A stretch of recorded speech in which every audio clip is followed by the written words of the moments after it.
Hello everyone and welcome to Baking with Dimmy. Today I'm going to show you how to make my filo feta pie. First we're going to start off with the filo pastry. You can have two options to do this, but I'm going to show you quickly how to make the filo pastry. So what we need is 2 cups of plain flour into a stand mixer. And to that we're going to add a teaspoon of salt. And then in this jug here, I've got 150 ml of warm water. To that, you're going to add 1 tablespoon of vinegar, white vinegar. And to that, we're going to add 5 tablespoons of olive oil into our water. So 150 ml of water, 5 tablespoons of oil, and 1 tablespoon of white wine vinegar. Then what we're going to do is mix that up and pour that straight into your mixing bowl with the flour. Using a dough hook, we're going to pop that on, and we're just going to bring all this together until it all incorporates.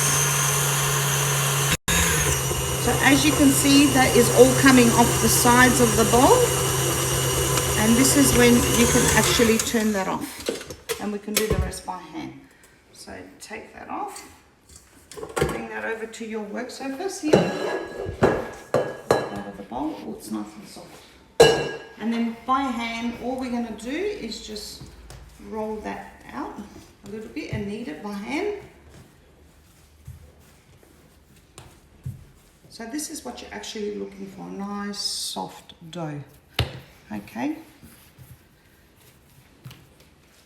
And then we're going to portion it out into 4 pieces, because for this filo feta pie, we need to have 2 sheets on top and 2 on the bottom. And then all we're going to do is just make them into little balls, and just wrap them with Glad wrap individually. Push it down a little bit. And then we're going to place these into the fridge to cool for about 3 to 4 hours before we use them. Okay, so I had some that I had pre-made this morning. It's been about 3 hours now since I've had them in the fridge. So as you can see, all the gluten has really gone into, settled into the flour of the pastry. And then on your bench, using a little bit of corn flour or using a little bit of the plain flour, just put a little bit on your surface and a bit onto the dough. Using a nice rolling pin, start from the middle and start rolling out. Turning it around slowly. Turn it upside down and keep going. So what we want to do is we want to create 4 layers of filo pastry. So just bring it out, work it out from the middle outwards.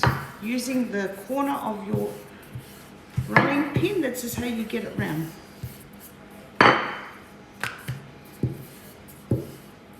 It's funny, I always wondered why rolling pins look like this. This is to get it easier out of the middle. And this will stretch slowly and fill up this hot pan that I've got. This is a 26 by 26 back rack pan, which I purchased from the house, if anyone wants the same pan.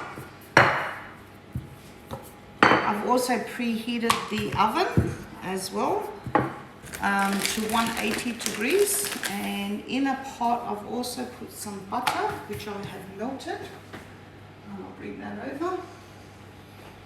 So when we start to stretch the pastry, you'll see.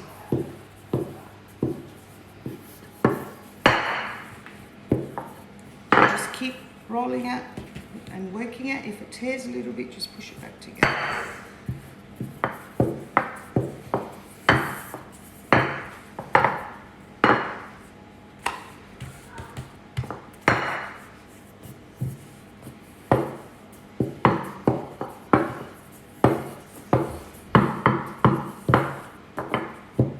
So we're doing 2 on top and 2 on the bottom. See how your hand just about can show through that? That's the consistency we're looking for. You can even do it by hand a little bit. Doesn't matter if you've got a couple of holes on the bottom one. You just stretch it out. And you can actually feel that's still quite thick through there. So you just keep going with the rolling pin. So we're going to do, we're going to place this one on the side. We're going to butter this one, and then we're going to stretch it by hand after. So using your warm butter, butter that one.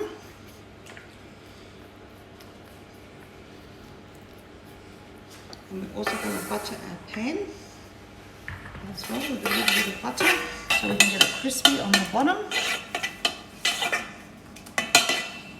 And then we'll move to the next one. And what the butter actually does is it softens the pastry, so then we can actually start stretching it by hand afterwards.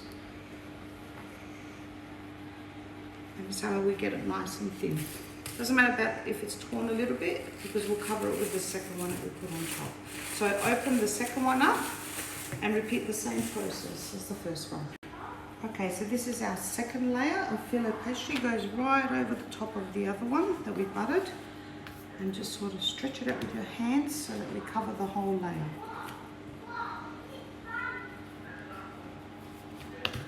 And then we transfer this over to our pan, and just slightly with this part of your hand sort of bring it down, spinning your pan around. But at this point we're going to make sure that there's no holes in the pastry. Grab your butter and just slightly butter the outside of the filo. Stop it from drying out. And it will also help us stretch it over afterwards. Okay, so I'm just going to leave that there quickly.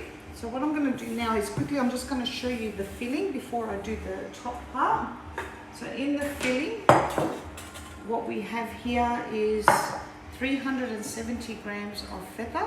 Okay, so in this bowl I've crumbled 370 grams of feta. To that we're also going to add a cup of thick yogurt. And we're also going to add 4 beaten eggs.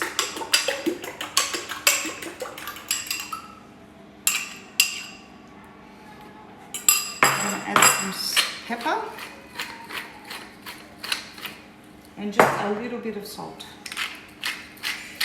And then I'm going to chop up a little bit of mint, which I've already pre-washed. Just a few leaves of mint.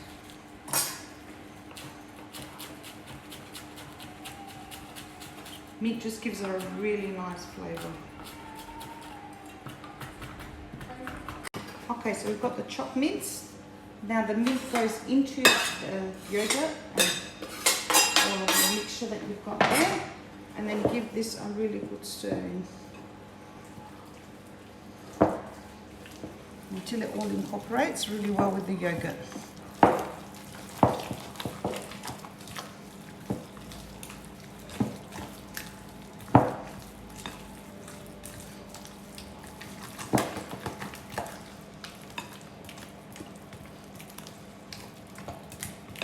Okay, and then all of this goes straight into your pan, which we prepared here.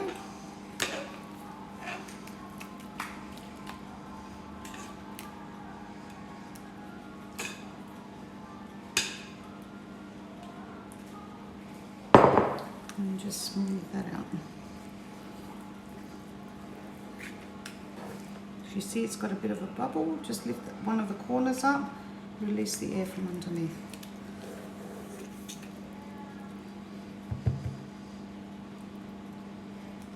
Okay, and then prepare your other 2 layers of filo pastry that we're going to put on top.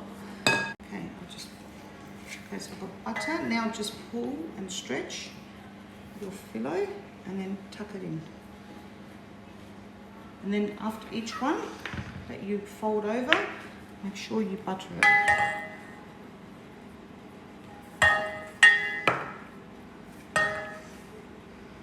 So stretch your filo and tuck it over.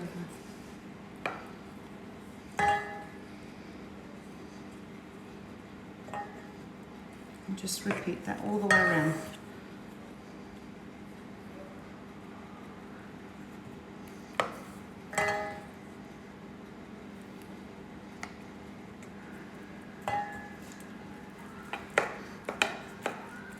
Using your brush, just brush down the sides. And then prepare your other 2 layers of phyllo for the top. Okay, so we've closed that. We've got the 1 phyllo pastry here. I've just stretched out the other one, which is going to go on top of the other buttered one that I've got here for the top. Just pull it as you put it. Okay, and lift that up. Grab your rolling pin and then just roll this out a little bit more with the 2 together.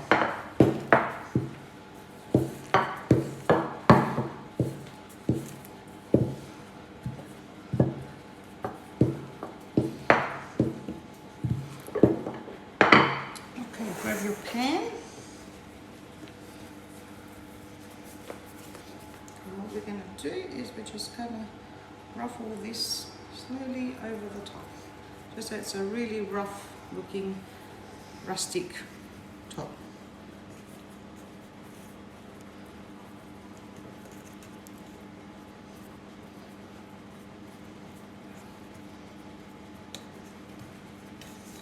Beautiful. Grab your butter and make sure you butter all of the pastry over the top, and then we're going to pop this into the oven that's preheated at 180 degrees for about 45 minutes until it's golden brown and crispy. Okay, so we've buttered that really well. Then grab some sesame seeds and sprinkle some over the top, which these will toast when they're baking, and it's optional, it's up to you, but I like to add a little bit of poppy seeds on top of that as well.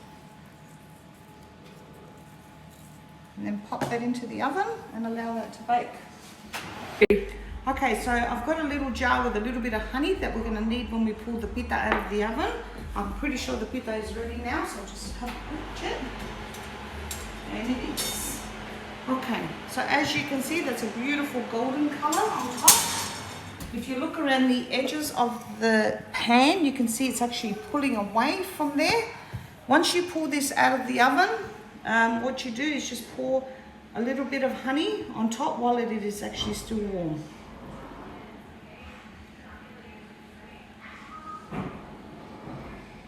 And then just allow that to cool before you serve that. Okay, so we poured the honey on top. Now, if you can't make this phyllo pastry, you can use Antonio phyllo pastry. You will need to do 8 layers on top and 8 layers on the bottom, and just make sure you brush them with butter before you put them in, and then just finish it off the same way. So this is our phyllo feta. Allow that to cool, and then you can cut it up and serve it and enjoy it.